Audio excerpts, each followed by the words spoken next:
قرآن حکیم کا دعویٰ ہے کہ اس میں کوئی باطل بات داخل نہیں ہو سکتی، اس لیے قرآن حکیم کا ایک ایک حرف اتنی زبردست کیلکولیشن اور اتنے حساب و کتاب کے ساتھ اپنی جگہ پر فٹ ہے کہ اسے تھوڑا سا ادھر ادھر کرنے سے وہ ساری کیلکولیشن درم برم ہو جاتی ہے، جس کے ساتھ قرآن پاک کی اعجازی شان نمایاں ہے۔ اتنی بڑی کتاب میں اتنی باریک کیلکولیشن کا کوئی رائٹر تصور بھی نہیں کر سکتا۔ بریکٹس میں دیے گئے یہ الفاظ بطور نمونہ ہے، ورنہ قرآن کا ہر لفظ جتنی مرتبہ استعمال ہوا ہے وہ تعداد اور اس کا پورا بیک گراؤنڈ اپنی جگہ خود علم و عرفان کا ایک وسیع جہاں ہے۔ دنیا کا لفظ اگر 115 مرتبہ استعمال ہوا ہے تو اس کے مقابل آخرت کا لفظ بھی 115 مرتبہ استعمال ہوا ہے۔ جیسے دنیا و آخرت 115 مرتبہ، اسی طرح شیاطین و ملائکہ 88 مرتبہ، موت و حیات 145 مرتبہ، نفع و فساد 50 مرتبہ، اجر فصل 108 مرتبہ، کفر و ایمان 25 مرتبہ، شہر 12، کیونکہ شہر کا مطلب مہینہ اور سال میں 12 مہینے ہی ہوتے ہیں، اور یوم کا لفظ 360 مرتبہ استعمال ہوا ہے۔ اتنی بڑی کتاب میں اس عددی مناسبت کا خیال رکھنا کسی بھی انسانی مصنف کے بس کی بات نہیں، مگر بات یہاں تک ختم نہیں ہوتی۔ جدید ترین ریسرچ کے مطابق قرآن حکیم کے حفاظتی نظام میں 19 کے عدد کا بڑا عمل دخل ہے۔ اس حیران کن دریافت کا سہرا ایک مصری ڈاکٹر راشد خلیفہ کے سر ہے، جو امریکہ کی ایک یونیورسٹی میں کیمسٹری کے پروفیسر تھے۔ 1968 میں انہوں نے مکمل قرآن پاک کمپیوٹر پر چڑھانے کے بعد قرآن پاک کی آیات، ان کے الفاظ و حروف میں کوئی تعلق تلاش کرنا شروع کر دیا۔ رفتہ رفتہ اور لوگ بھی اس ریسرچ میں شامل ہوتے گئے، حتیٰ کہ 1972 میں یہ ایک باقاعدہ سکول بن گیا۔ ریسرچ کا کام جو ہی آگے بڑھا، ان لوگوں پر قدم بقدم حیرتوں کے پہاڑ ٹوٹ پڑے۔ قرآن حکیم کے الفاظ و حروف میں انہیں ایک ایسی حسابی ترتیب نظر آئی جس کے مکمل ادراک کے لیے اس وقت تک کے بنے ہوئے کمپیوٹر ناکافی تھے۔ کلام اللہ میں 19 کا ہندسہ صرف سورہ مدثر میں آیا ہے، جہاں اللہ نے فرمایا، دوزخ پر ہم نے 19 محافظ فرشتوں کو مقرر کر رکھا ہے۔ اس میں کیا حکمت ہے یہ تو رب ہی جانے، لیکن اتنا اندازہ ضرور ہو جاتا ہے کہ 19 کے عدد کا تعلق اللہ کے کسی خاص حفاظتی انتظام سے ہے۔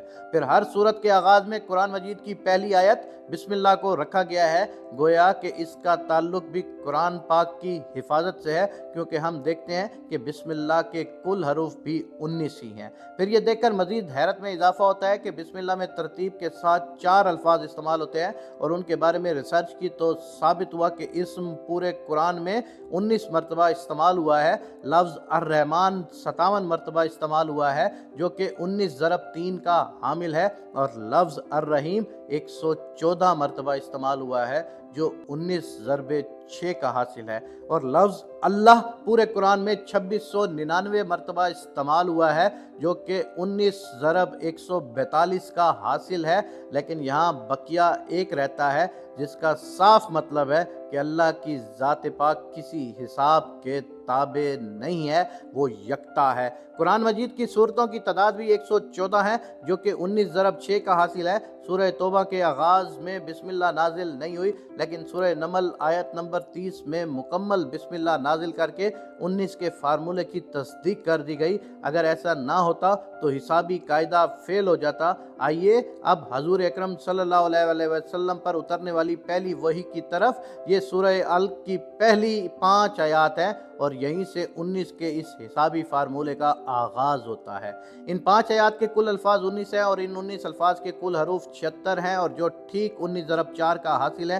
لیکن بات یہیں ختم نہیں ہوتی۔ جب سورہ الق کی کل حروف کی گنتی کی گئی تو عقل تو ورطہ حیرت میں ڈوب گئی کہ اس کے کل حروف 304 ہیں، جو 19 ضرب 4 ضرب 4 کا حاصل ہے۔ اور سامعین کرام، عقل یہ دیکھ کر حیرت کی اتھاہ گہرائیوں میں مزید ڈوب جاتی ہے کہ قرآن پاک کی موجودہ ترتیب کے مطابق سورہ الق قرآن پاک کی 96 نمبر سورت ہے۔ اب اگر قرآن کی آخری سورت والناس کی طرف سے گنتی کریں تو اخیر کی طرف سے سورہ الق کا نمبر 19 بنتا ہے، اور اگر قرآن کی ابتدا سے دیکھیں تو اس 96 نمبر سورت سے پہلے 95 سورتیں ہیں، جو ٹھیک 19 ضرب 5 کا حاصل ضرب ہے، جس سے بھی ثابت ہوتا ہے کہ سورتوں کے آگے پیچھے کی ترتیب بھی انسانی نہیں بلکہ اللہ تبارک و تعالیٰ کے حسابی نظام کا ہی ایک حصہ ہے۔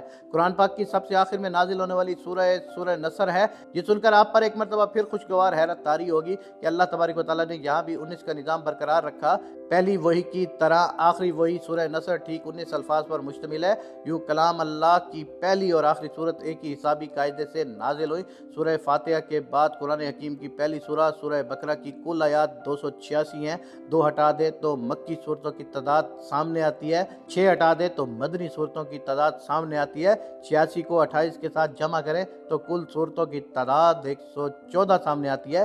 آج جب کہ عقل و خرد کو سائنسی ترقی پر بڑا ناز ہے، یہی قرآن پھر اپنا چیلنج دہراتا ہے۔ حساب دان، سائنسدان، ہر خاص و عام مومن کافر سبھی سوچنے پر مجبور ہیں کہ آج بھی کسی کتاب میں ایسا حسابی نظام ڈالنا انسانی بساط سے باہر ہے۔ طاقتور کمپیوٹر کی مدد سے بھی اس جیسے حسابی نظام کے مطابق ہر طرح کی غلطیوں سے پاک کسی کتاب کی تشکیل ناممکن ہوگی، لیکن 1400 سال پہلے تو اس کا تصور ہی محال تھا۔ لہٰذا کوئی بھی صحیح العقل آدمی اس بات کا انکار نہیں کر سکتا کہ قرآن کریم کا حسابی نظام اللہ کا ایسا شاہکار معجزہ ہے جس کا جواب قیامت تک کبھی بھی نہیں ہو سکتا۔ اور قرآن میں اللہ تبارک و تعالیٰ ایک جگہ فرماتے ہیں کہ پوچھ لو گنتی کرنے والوں سے۔